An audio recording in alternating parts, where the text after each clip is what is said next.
Time again for StoryCorps. Today we'll hear from David Wilson. He was a plaintiff in the 2004 court decision that legalized same-sex marriage in Massachusetts.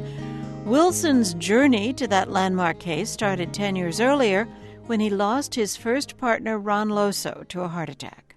EMTs arrived within minutes, and they called the police because they saw me standing in the driveway, an African-American man in a white neighborhood. And when the police arrived, they wanted to arrest me for assault and battery and breaking and entering.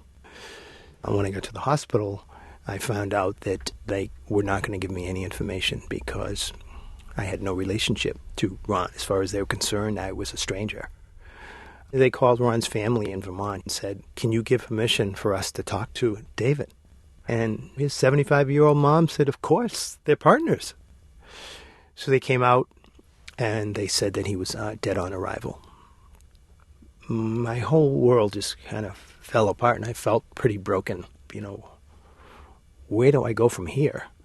So I joined a support group. One meeting in walked a man.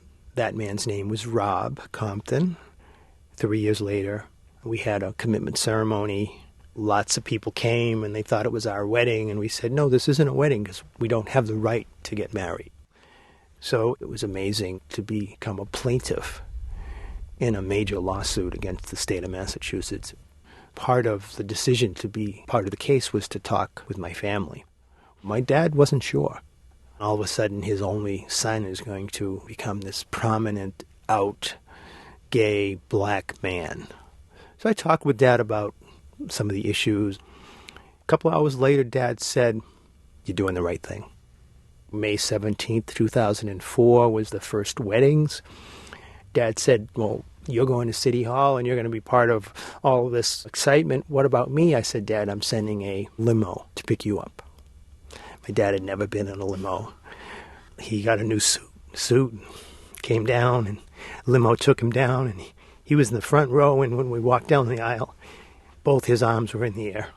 He was 89 at that point.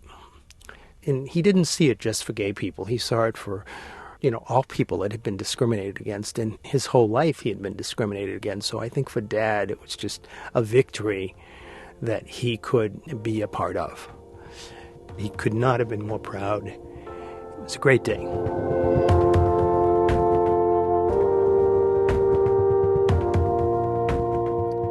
David Wilson at StoryCorps in New York City.